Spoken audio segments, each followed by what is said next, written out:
What's up, guys? Welcome back to the channel. And in case you couldn't tell by the changing backlighting or the title of this video or the thumbnail, we're going to be talking about my coming out story. So,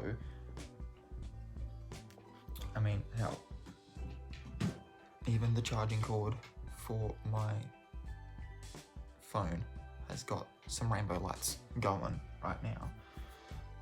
It's really cool. It's still plugged in, but it's got a magnet.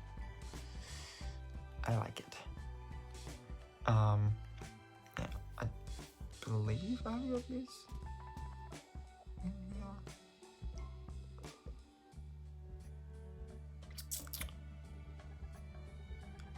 I believe it's in here.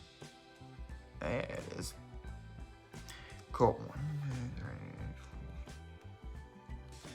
4. Okay, so now that I'm all set up, my coming out story is kind of, it's a, where to start with it really is the best question. I can't even remember how long ago, but a couple of years ago, easily more than 2. Think if we're being real honest, we're looking at about 7 years. 6-7 years ago, I started to get really bad mental illness, depression, anxiety. You know, those entry level, but still sometimes debilitating assholes of mental health issues.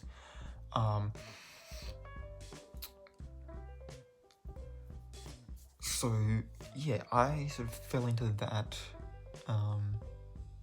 Romantic relationships were failing, friendships were failing. I was starting to feel like I was on my own in pretty much every conceivable way.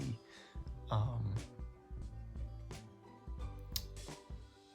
think a particular low point was I wasn't even living at home. And my job was not one that fits my just like natural circadian rhythms. So I was forcing myself up when I was still tired, forcing myself to go to sleep when I wasn't tired. And it just wasn't, and then the work itself was like physically demanding. And so it was not a great place to be, mentally speaking.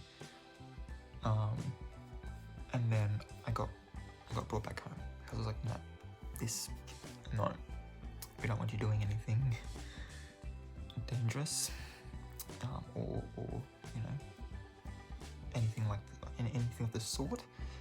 So I was brought back home by my parents. Started working just some menial. I think to begin with, it was a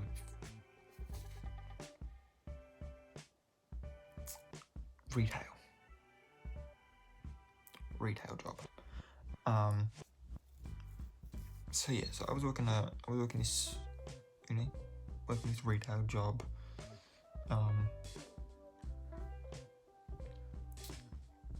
New place, so no real friends sort of thing.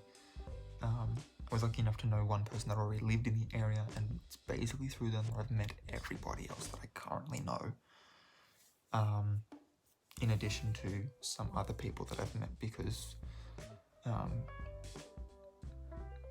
my dad was tutoring them through him being a teacher, or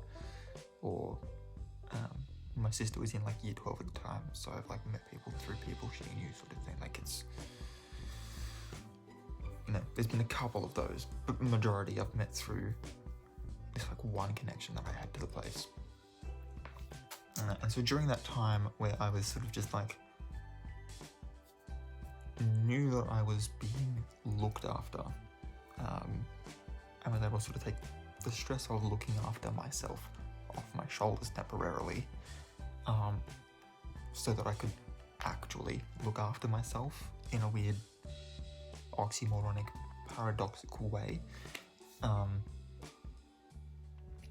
During that time, I sort of came to a crossroads out of everything. Why are my relationships failing? Why am I not enjoying my work? And not the job I was doing at the time. I loved the job I was doing at the time. Would still love to do the job that I was doing at the time. Why I stopped working there is a completely different story time. But yeah, so it was a full crisis of, identity. Who am I within my family dynamic? Who am I within my friendships? Who am I within my relationships? Who am I within my spirituality? Who am I mentally? Who am I physically? Who am I emotionally?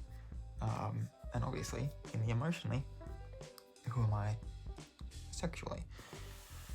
And so the major part of that became, well, let's look at, I want to know who I am. That's going to be up here, and it's going to be in my history and in my DNA. And when you put ancestry and psychology together, you kind of get natural magic and paganism and witchcraft. Because particularly the paganism that I follow, I don't follow neo-paganism, I follow the old stuff, paleo-paganism, I'm sure that's a phrase. So I celebrate the festivals when my ancestors, who I have predominantly British Isles origins, so England, Ireland, Scotland. Don't know if I have any Welsh. I do know that there's some small amount of Chinese in my ancestry, but other than that, predominantly British, English people. So Celtic. My name itself is Celtic, which really helps with that. So knowing that my name was Celtic and means fire, sort of was part of that. I was going, okay, cool, I have been named for fire. Started looking into what fire meant in different cultures. What does that mean? What does it mean? Looked into things like really obscure things is what I got to the level of, like eye color and hair color, and how does that change people's perceptions of you, or like your hair color and your eye color are decided by your genetics. So if we're looking at like this gene decided this thing, but your personality is also ingrained within you, so how did this particular gene doing this thing affect your personality? So things like your eye color and your hair color can affect it. And I don't know if you can tell real well, but I actually have hazel eyes. Can't really see it there. Maybe you can. I don't know. I can't see it. But it's sort of like greener around the outside and then more sort of brown in the middle there. Maybe they're just brown to you. I have hazel eyes. So, what does that mean? And then my hair is fucking crazy at the moment, hence I'm wearing a hat. But like its color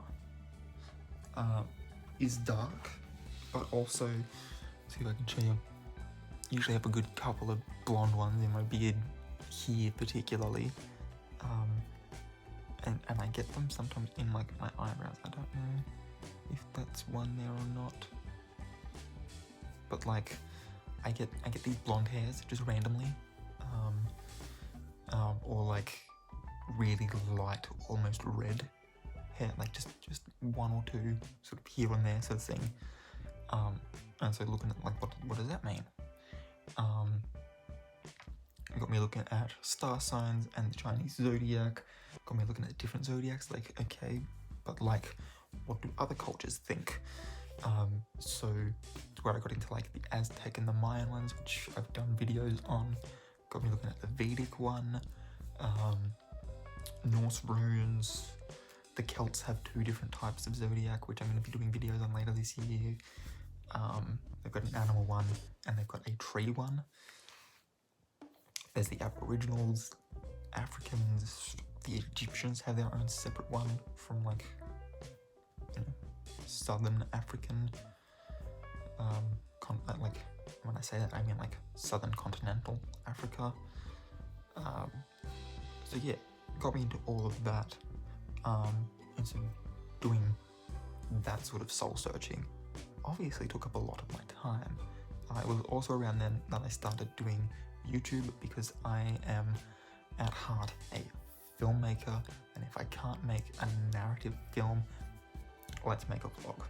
Let's put some of my camera skills, some of my editing skills to use, and at least maintain some level of activity within the, you know, filmmaking space.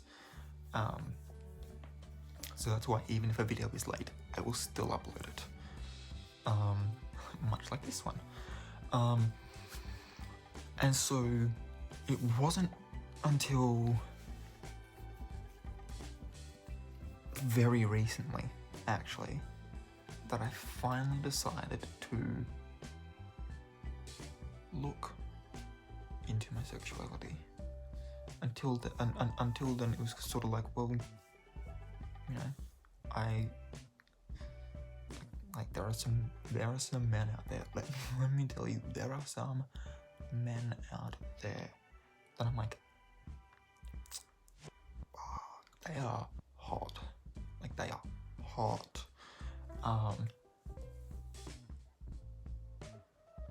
And yeah, so it's just sort of like, okay, is it purely and simply just bisexuality, or is it something deeper? Because if we're being completely honest, the initials LGBT are used for wholly and solely a one-side, homosexual. Why did I bring the phobia word in there? That means fear. No. Sexual. Homosexual is the word we want. Thank you, brain. Regardless of my little brain fart there, wholly and solely on the one side, men loving men, women loving women. LG. The B is both sides of the fence and equally as gay as those first two. And then the T for trans people, because obviously they need as much representation as anybody else. It's only right. It's only fair. And so I was like, is it purely and simply just one thing? Or is it something else? How many levels are there to this? Like, I want to know definitively, what am I? Some parts were easier to figure out than others. Like, I sort of always knew I was an effeminate man. Kind of always knew that. The idea of sports and cars and just, don't get me wrong, sitting around drinking a beer with a good mate is always a good time. But I never really understood the whole, like pickup lines always feel cheesy to me. I'm great at making puns, but I'm not good at making pickup lines. Which you would think, if I'm good at making puns, pickup lines would come naturally, but no. They don't. And I think a part of that's not only because I find them repulsive myself, and so therefore would rather spare the person that I'm trying to create a relationship with from having that experience.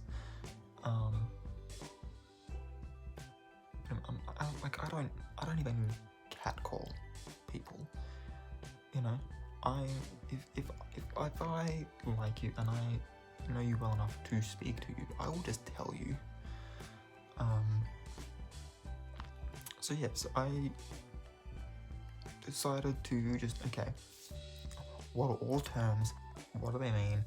Let's go and look. And we came out with this.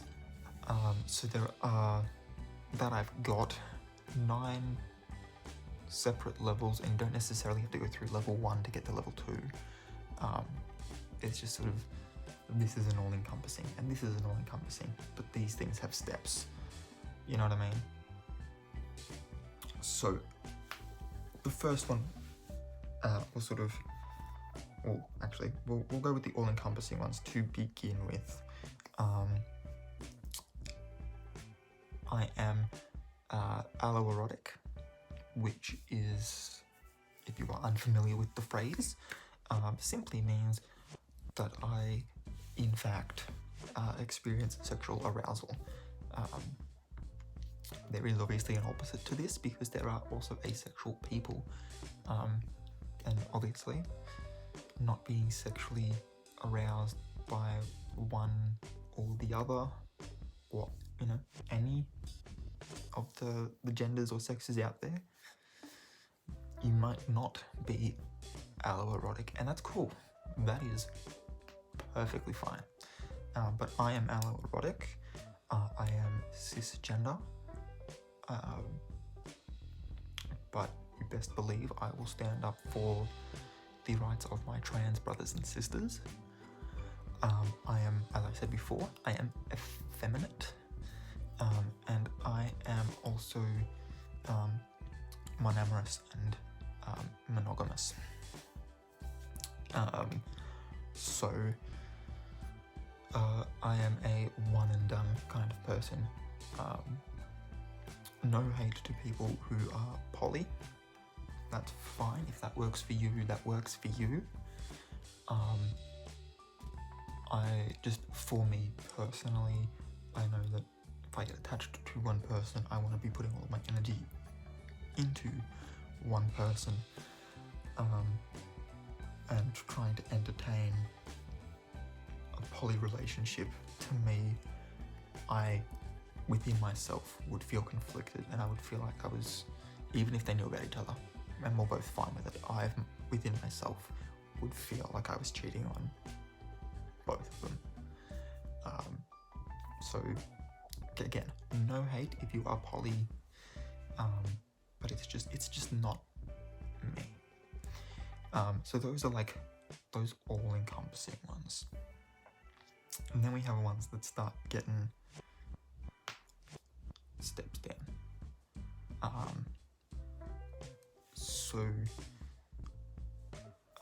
I am bi-curious, whereby the bi in that sort of just means all, you know, open to all genders, sort of thing. You know, I'm not going to simply turn you down based purely on the fact that you are a male or a female. You know, come one, come all. There is only love here. I am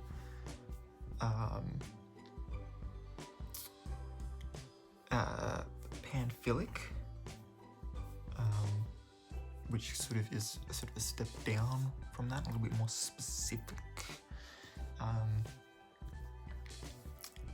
So a file, with a PH here, a file is simply a lover of, and then pan is of all. So, you know, open to all genders, and sort of, you know, actually I suppose that'd go the other way, wouldn't it? The panphilic could be above bi-curious. Open to all, intrigued by, you know, in sort of romantic ways.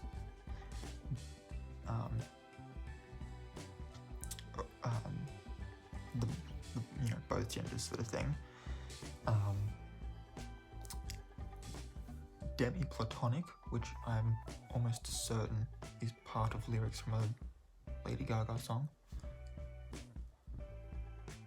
Fairly certain one of her songs, she has the word demi-platonic in it. So if you don't really know what demi is, it's sort of like you have to establish like a baseline before the relationship of whatever nature takes place. So for me, I've got to sort of have that feeling of a connection or of some level of trust or knowledge. I've been able to pass, at least the first impression of I like you as a person. Before I'm like, can we be friends? So like if I say, hey, do you want to add me on Facebook after we've met one time, it's because I've already passed that initial thing. And I am omnisexual, which is another step more specific there. And for me, that comes out with, generally speaking, I simply like to take a friendship to the next level, basically. So you've got to sort of get past that demi-platonic thing with me before it's like, okay, well, now we're friends, we can establish, like inside jokes, we can establish this, we can establish that, we've hung out, we enjoy each other's company, like there's no feeling awkward around each other, it's comfortable, it's fun, we make each other happy. Do we want to take this into a romantic and a sexual relationship? The kicker here for me is that despite all of that, I am heteroromantic or heteromantic, which basically means that despite all of this, I prefer to have hetero-appearing relationships. And I think realistically that comes back to the femininity of I don't relate to other cisgender men. And when I say that, I mean specifically, obviously, the heterosexual men. I don't get it. I don't understand. There are things that, and I've made videos on this channel before where I've stated this exact same thing, but there are things you're doing to women that I do not get. I'm quite comfortable in my masculinity, but I'm also quite open to embracing my femininity. I mean, my first tarot deck embraces its femininity. So if nothing else screamed, I'm part of the LGBT community, that deck did. Because it was like, yeah, no, not only am I interested in things that, hetero guys complain about women doing on dating sites like Tinder, because the amount of times I've been like, wow, women really be out here being like, oh no, you're born under the wrong, phase of the moon, and I'm out here like, but we're not compatible. That's me as well. Like I'm into those things. So I kind of think the hetero-romantic bit comes back to simply just relating more to women. If I was to have a relationship with a man, I don't know that there's a whole heap I would be able to relate with him on unless he was also a comfortably effeminate man. because those Macho Man, Randy Savage, I don't get them. Do not get them. So yeah, that is me. That is the specific niche of the, alphabet soup that I am a part of.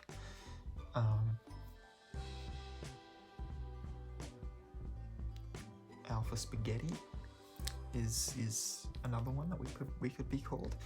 I had a talk with a friend a while back about how the alphabet mafia is not a name that we should be referring to ourselves as.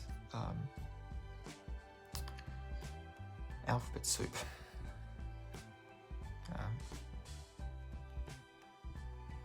Alphagetti, or whatever it was that SBC called it.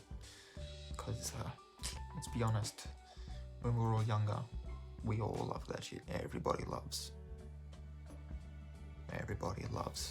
alphabet spaghetti. So yeah, that's me. And looking at the time, 222. Everybody make a wish. It's angel number 222. I've been noticing a lot of angel numbers recently as well. Not that that's connected, but yeah. So that's it. And with that as well, because obviously I initially was doing that for myself, to get to know myself better. With part of that discovery also came the realization within myself that I don't need others' approval to simply live my authentic self. So once I discovered it, everyone discovered it. Quite commonly, and surprisingly enough, more often from women, I am sort of, since making the discovery and just deciding to live my authentic self in every aspect of life that I, can. Obviously, with certain levels of professionalism, I can't always be that authentic, that truly authentic self. But predominantly from women, in professional spaces, in social groups, when I'm meeting new people, I usually get the comment back, if I'm ever hanging out with them a second time, that they initially thought I was gay. Because I'm embracing my sexuality now that I know what it is, and am able to live comfortably within that. So yeah, that's me. If you would like the site that I used to find out these specific things, because there are so many layers to this, and everyone just sort of brushes over it with the 4 big ones, being gay or lesbian, being bi, or being trans. They just sort of brush over it with that, and that's it. The same way they brush over it as being, people of colour. We need to be embracing all the different cultures that people of colour entails, because,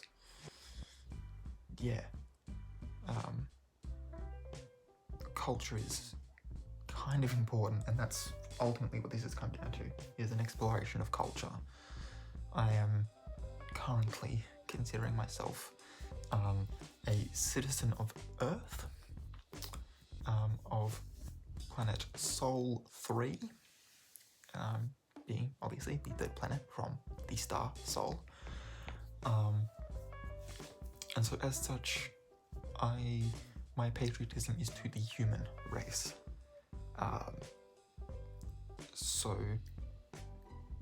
and it is a beautiful rainbow of people. And I think all the colours need to be embraced, not just the ones that,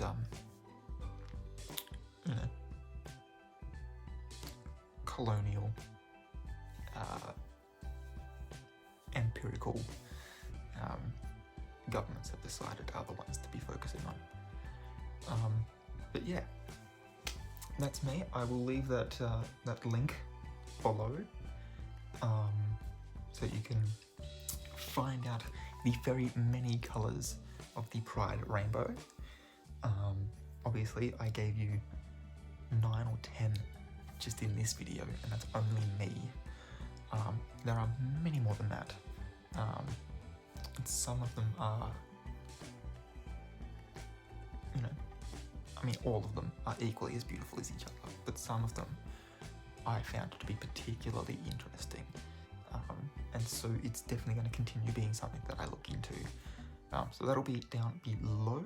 Up above, however, is the subscribe button and the notification bell. Smash that button, ring that bell if you want to be notified when I upload new videos. If you liked this one, then give it a big old thumbs up. And until next time, guys, keep your head screwed on.